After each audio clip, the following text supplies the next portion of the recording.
24 GS education में आपका स्वागत है। आज मैं आपके लिए गंगा नदी चैप्टर लेकर आया हूं। आज तक आपने यूट्यूब पर कभी भी ऐसे पढ़ा नहीं होगा। आज मैं आपको पढ़ाने वाला हूं। अगर वीडियो पसंद आता है तो मेरे चैनल को सब्सक्राइब करें, वीडियो को लाइक करें। तो आइए शुरू करते हैं। तो आज हम देखेंगे गंगा नदी के बारे में। जो गंगा नदी का उद्गम स्थल है वो कहाँ से होता है, तो वो होता है उत्तराखंड के गौमुख से। कहाँ से? उत्तराखंड के गौमुख नामक स्थान से। और ग्लेशियर कौन सा है, तो गंगोत्री ग्लेशियर है। इसको अभी हम मैप पर भी देखेंगे कहाँ से क्या होता है, इसकी कितनी सहायक नदियाँ हैं, उसके बारे में आप बिल्कुल भी फिक्र ना करें। इससे पहले हम थोड़ी नॉर्मल जानकारी ले रहे हैं गंगा नदी के बारे में। 2008 में क्या हुआ कि इसका राष्ट्रीयकरण हुआ। उस समय किसकी सरकार थी, तो उसमें प्रधानमंत्री हुआ करते थे कौन? मनमोहन सिंह। और जो डाल्फिन भी पाई जाती है, मछली है, ये किस में पाई जाती है? गंगा नदी में पाई जाती है। गंगा नदी की लंबाई कितनी है, तो याद रखना इसकी 2525 किलोमीटर लंबाई है। ब्राज़ील में एक नदी पड़ती है जिसका नाम है अमेजन। इसमें भी डॉल्फिन पाई जाती है, लेकिन इसको क्या कहते हैं वहाँ पर कहते हैं इसको बीटो के नाम से जानते हैं। कहाँ पर? ब्राज़ील में। जो अमेजन नदी में डॉल्फिन पाई जाती है उसको बीटो के नाम से जानते हैं। आपको याद होगा चीन की एक नदी है यांगटीसी क्यांग, इसमें जो डॉल्फिन पाई जाती है उसको फूला के नाम से जानते हैं।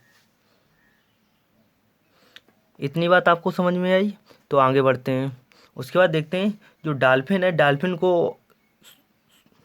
को सूसू नाम से भी जानते हैं। तो याद रखना डॉल्फिन को सूसू नाम से भी जानते हैं, को राष्ट्रीय जीव भी कहते हैं, यानी डॉल्फिन को भारत का राष्ट्रीय जीव भी कहते हैं। ये बात भी याद रखना आप। जो गंगा नदी है उसमें टीटू बैक्टीरियोफेज नामक एक विषाणु पाया जाता है। यह क्या करता है? यह जीवाणुओं को नष्ट करता है। यह जीवाणुओं को खाता है। इसी के कारण जो टीटू बैक्टीरियोफेज नामक विषाणु है, इसी के कारण गंगा नदी में कीड़े नहीं पड़ते हैं। तो याद रखना किस बैक्टीरिया के कारण, तो टीटू नामक बैक्टीरिया के कारण। और यह जीवाणुओं को नष्ट करता है। गंगा और ब्रह्मपुत्र को आप जानते हैं जमुना के भी नाम से कहते हैं इसको। तो याद रखना ये कहाँ पर मिलती हैं आकर के? ये पश्चिम बंगाल में मिलेंगी और यहीं पर सुंदरबन डेल्टा पाए जाते हैं। कहाँ पर? पश्चिम बंगाल में, जहाँ पर गंगा नदी और ब्रह्मपुत्र का मिलन होता है उसी के आसपास क्षेत्र में। तो याद रखना ये सुंदरबन जो डेल्टा है यह विश्व का सबसे बड़ा डेल्टा है। और यहाँ पर जो वन पाए जाते हैं उसे सुंदरी या मैंग्रोव वन के नाम से जाना जाता है।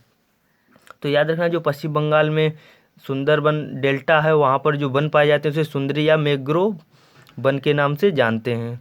उसके बाद देखते हैं कि जो गंगा नदी है किन किन राज्यों से होकर गुजरती है। तो सबसे पहले उत्तराखंड से निकलेगी। उत्तराखंड से निकलने के बाद यूपी के सहारनपुर से ये प्रवेश करेगी। कहीं कहीं गढ़मुक्तेश्वर भी याद रखिएगा, अगर सहारनपुर नहीं दिया जाता है तो आप गढ़मुक्तेश्वर लगाइएगा। यूपी से होते हुए ये जाएगी बिहार में जाने के बाद ये झारखंड से होती हुई जाएगी पश्चिम बंगाल, और पश्चिम बंगाल से ये बांग्लादेश में निकल जाती है। तो याद रखिएगा इसको। जो बी आकार की घाटी है ये किसके द्वारा बनाई जाती है? जो बी आकार की घाटियां हैं वो बनाई जाती हैं नदियों के द्वारा। और जो यू आकार की घाटी है ये बनाई जाती है हिमानी क्षेत्रों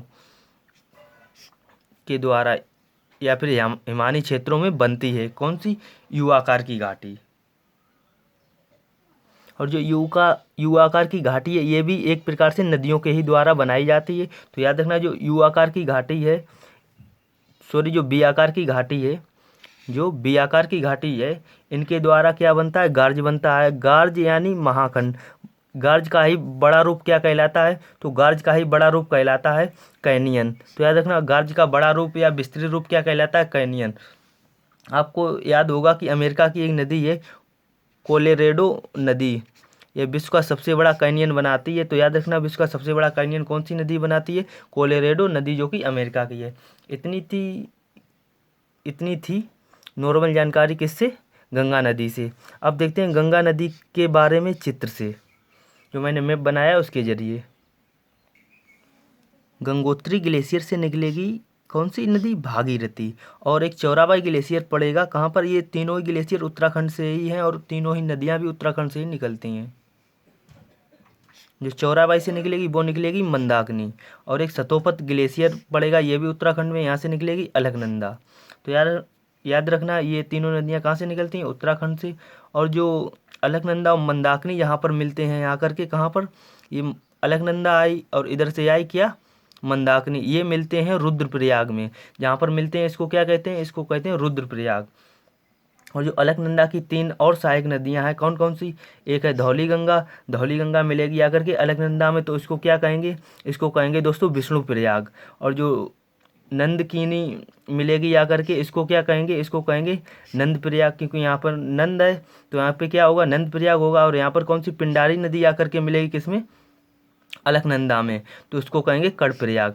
इसको दोस्तों आप सीरियल से ही याद कीजिएगा, पहले कौन सी मिलेगी आकर के, धौली गंगा, फिर नंदकिनी मिलेगी आकर के, उसके बाद पिंडारी नदी मिलेगी आकर के। और जो धौली गंगा है इसके मिलन को क्या कहते हैं, तो विष्णु प्रयाग कहते हैं। और नंदकिनी को मिलन को क्या कहते हैं, तो नंद प्रयाग कहते हैं। और पिंडारी नदी के मिलन को क्या कहते हैं, तो कर्णप्रयाग कहते हैं। तो इतनी बात आपको समझ में आ गई। उसके बाद इधर से आती है भागीरथी नदी और इधर से आती है कौन सी, मंदाकिनी। और अलकनंदा का जो मेल होता है उसका पानी, यानी इसको अलकनंदा ही माना जाएगा क्योंकि ये छोटी सी नदी होती है। अगर आपसे पूछा जाए गंगा किन किन नदियों का मिश्रण है, तो आप बताइएगा कि भागीरथी और अलकनंदा का। जहाँ पर ये दोनों मिलते हैं उसको कहते हैं देवप्रयाग। तो याद रखना कहाँ पर अलकनंदा मिलेगी आकर के भागीरथी से, तो देवप्रयाग में। उसके बाद ये पहाड़ी इलाकों से चलते हुए आपसे पूछा जाएगा कि गंगा नदी कहाँ से मैदानी इलाकों में प्रवेश करती है, तो हरिद्वार से ये मैदानी इलाकों में प्रवेश करती है। उसके बाद ये गढ़मुक्तेश्वर से प्रवेश करेगी आकर के, गढ़मुक्तेश्वर याद रखिएगा, या फिर सहारनपुर, दोनों ही याद रखिएगा, दोनों ही जगह से प्रवेश करती है कौन, गंगा। अगर सहारनपुर नहीं दिया है तो आप गढ़मुक्तेश्वर मारिएगा ऑप्शन में, ठीक है। उसके बाद ये उत्तर प्रदेश में प्रवेश करने के बाद आप जैसे ही कन्नौज में पहुँचे, कन्नौज में एक नदी मिलेगी आकर के इसमें, जिसका नाम होगा रामगंगा। तो रामगंगा कहाँ से निकलती है, तो ये उत्तराखंड से निकलती है। कौन सी नदी, रामगंगा। ये उत्तराखंड से होते हुए आती है और बिजनौर से प्रवेश करेगी कहाँ पर, उत्तर प्रदेश में। और इसी बिजनौर में आपको याद होगा कि बुक्सा जनजाति भी रहती है। तो याद रखना बिजनौर से प्रवेश करेगी कौन सी, रामगंगा नदी, उत्तर प्रदेश में। और ये मिलेगी आकर के कहाँ पर, कन्नौज में, गंगा नदी की सहायक नदी है। तो याद रखना ये बात। उसके बाद आगे चल के इलाहाबाद में, उत्तर प्रदेश में ही पड़ेगा इलाहाबाद, यहाँ पर मिलेगी आकर के कौन सी, यमुना नदी। तो यमुना नदी के बारे में देख ले रहे हैं। और आपसे अगर पूछा जाए एग्जाम में कि गंगा की सबसे बड़ी सहायक नदी कौन सी है, तो वो है यमुना। यमुना नदी ये भी उत्तराखंड से निकलती है, किस ग्लेशियर से निकलती है, तो याद रखना यमुना नदी उत्तराखंड के यमुनोत्री ग्लेशियर से निकलती है। उसके बाद ये यहाँ से आते हुए उत्तराखंड से इटावा में आकर के इसमें एक नदी मिलेगी आकर के, जिसका नाम होगा चंबल। चंबल कहाँ से निकलती है, जानपाब पहाड़ी पड़ेगी कहाँ पर, एमपी में। जानपाब पहाड़ी से निकलेगी कौन सी, चंबल नदी। और किस में मिलेगी आकर के, तो ये मिल जाती है यमुना की सहायक नदी है कौन सी, चंबल नदी। कहाँ पर मिलती है, इटावा में। उसके बाद आगे चल के हमीरपुर में एक नदी मिलेगी आकर के इसमें, जिसका नाम होगा बेतवा।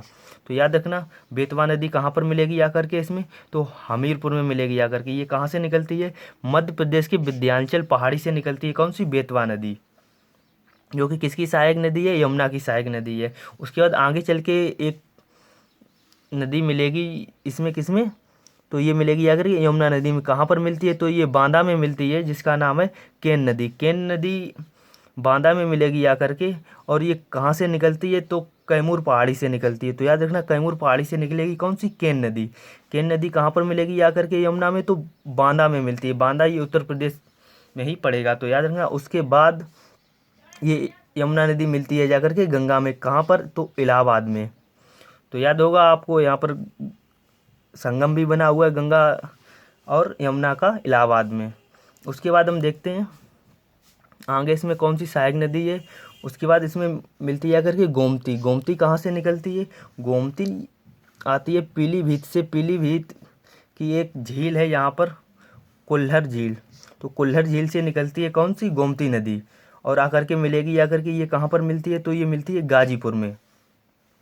आपसे एग्जाम में पूछा जाएगा उत्तर प्रदेश में सबसे बाद में कौन सी सहायक नदी मिलती है आकर के गंगा में, तो आपका ऑप्शन हो जाएगा गोमती, ठीक है। उसके बाद देखते हैं आगे चल के जो गंगा नदी है वो प्रवेश कर जाएगी बिहार में। बिहार के छपरा नामक जो ज़िला है वहाँ पर मिलेगी आकर के इसमें घाघरा नदी। तो देखते हैं घाघरा नदी का उद्गम स्थल कहाँ से हुआ है और ये किन किन नदियों का मिश्रण है। तो भागचाचुंग नामक स्थान से निकलेगी घाघरा नदी और एक मिलांद ग्लेशियर से निकलेगी कौन सी, शारदा नदी। ये दोनों आकर के मिलेंगी बाराबंकी में। बाराबंकी में ये एक दूसरे से मिल जाती हैं और आगे चल के भी ये नदी किस नाम से जानी जाती है, घाघरा नाम से जानी जाती है। इसीलिए आपने कहीं कहीं लिखा देखा होगा कि घाघरा नदी को ही शारदा नदी भी कहते हैं। तो याद रखना, क्योंकि ये घाघरा नदी की सहायक नदी है कौन सी, शारदा नदी, इसीलिए ये जानी जाती है इसके नाम से। बाराबंकी में ये दोनों मिल जाती हैं और छपरा नामक स्थान पर ये मिल जाएगी आकर के किसमें, गंगा में।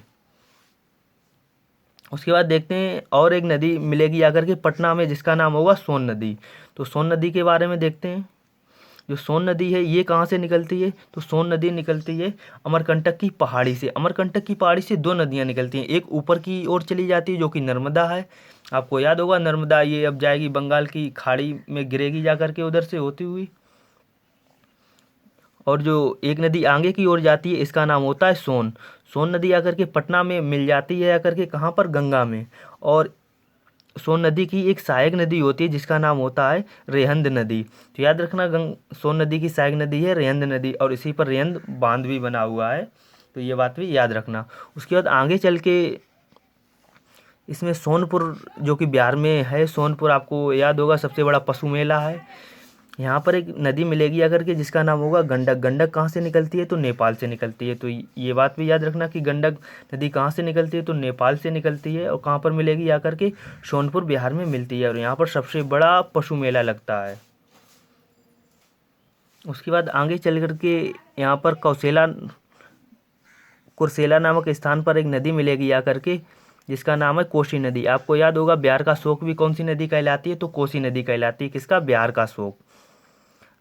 ये कहाँ से निकलती है, तो ये निकलती है गोसाई धाम से। गोसाई धाम कहाँ पर है, तो ये पड़ेगा आपका नेपाल में। नेपाल के गोसाई धाम से 7 धाराएं निकलती हैं, जिनमें से 4 धाराएं क्या होती हैं कि ऊपर की ओर चली जाती हैं और 3 धाराएं आती हैं नीचे की ओर।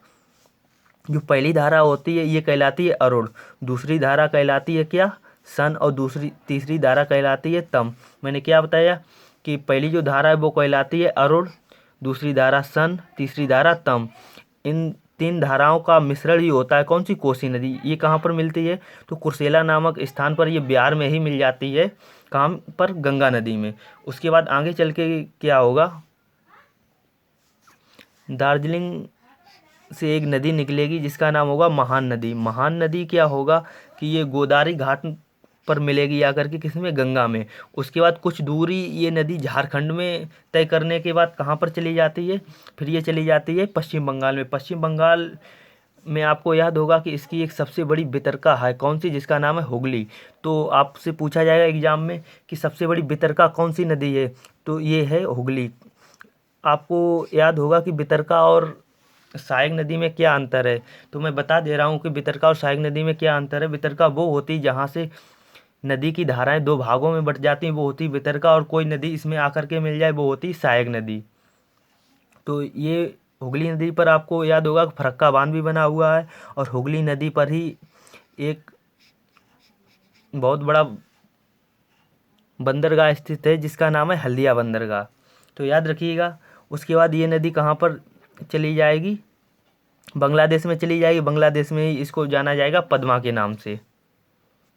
बांग्लादेश में जाने के बाद इसमें क्या होगा कि ब्रह्मपुत्र नदी आएगी, मिलेगी, और ये कहाँ पर गिर जाएगी, जाकर के बंगाल की खाड़ी में गिर जाती है। तो इसी के साथ दोस्तों चैप्टर में समाप्त करता हूँ और चैप्टर आपका समाप्त हो गया है पूरा। जितने भी क्वेश्चन बनते थे हम इस वीडियो में कंप्लीट कर चुके हैं। वीडियो आपको कैसा लगा है दोस्तों कमेंट में ज़रूर बताइएगा। अगर वीडियो आपको पसंद आता है तो मेरे चैनल को सब्सक्राइब करें, वीडियो को लाइक करें। जय हिंद, जय भारत।